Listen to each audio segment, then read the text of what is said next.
Hello everyone, it's me Uncle John. Today I am going to read S3 3026, Johnny Appleseed.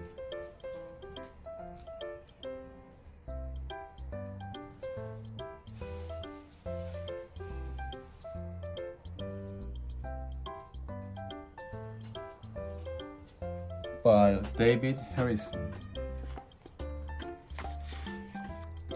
"Someone is coming," Beth yelled. It was a lean, wiry man with pep in his step. "Mama, Papa," cried Will. "It's Johnny." It was Johnny Appleseed. Papa stopped chopping wood. "Johnny Appleseed is always welcome," Papa said. "He always has a good tale to tell."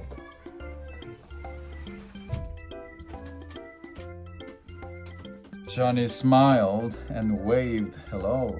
Mama invited him to stay for supper. Beth and Will were so excited. They jumped up and down. "Tell us a story," they begged. Johnny scratched his chin. His eyes were kind. "Your children are growing like tree sprouts," he said. "I will tell you a story after I help your Papa chop wood." Johnny was good with an axe. He chopped and chopped. At dinner, Johnny ate all he could. He told Mama, "I walked 20 miles to get here. The pie was worth every step." He winked at Beth and Will. "Now for a story," he said. Beth and Will sat on the floor. They loved the stories. Johnny began like this. "My real name is John Chapman. I grew up in a big family. 10 kids. We were noisy and raggedy, always barefoot, and we were as hungry as bear cubs in spring. To be by myself, I would head for the woods. I knew the trees and rivers for miles. More and more, the woods felt like home. After school, I worked to help my family. But when I was old enough, I set out on my own. I packed up my gun and my hatchet. I left Massachusetts, walking west on my bare feet.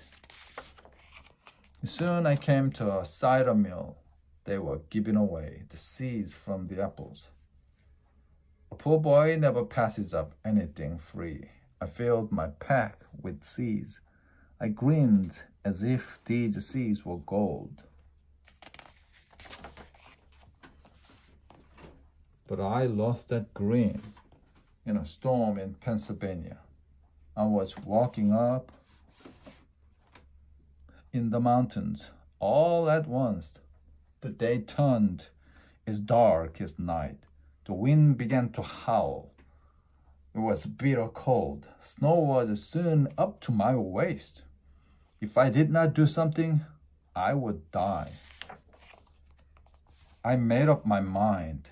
No storm was going to be the end of me. I ripped strips from my coat to wrap my bare feet. Then I wove snowshoes from branches. And I walked right out of that storm. Walking gave me time to think. Folks were moving west. What would they need when they got there? Apples. I would plant an orchard. I got an axe and started clearing trees. Chunk, chunk, chunk. I chopped. I made the wood chips fly. Soon my first seeds took root and sprouted. So I set out west to find more land. I planted apple seeds in Pennsylvania, Ohio, and Indiana. I sold the sprouts to folks heading west in their wagons. I sold the sprouts to settlers living in log cabins. One sprout cost 6.5 cents. Sometimes I traded sprouts for clothes or food. Some folks were too poor to trade. I gave them sprouts for free. I knew how it felt to be poor. Most folks do not know my real name. They just call me Johnny Appleseed. I still work hard taking care of my orchards. I sleep out under the stars, and I will wear any old clothes or hat to keep warm. Johnny held up his bare feet. But I still do not like to wear shoes, he said. Unless it is winter, I don't need them. My feet are tough. Folks say your feet are as tough as elephant hide, said Beth. So tough that a rattlesnake cannot bite through, said Will. Johnny laughed. There are more stories about me than fleas on a dog. Folks say that I can leap over icy rivers or melt ice with my bare feet.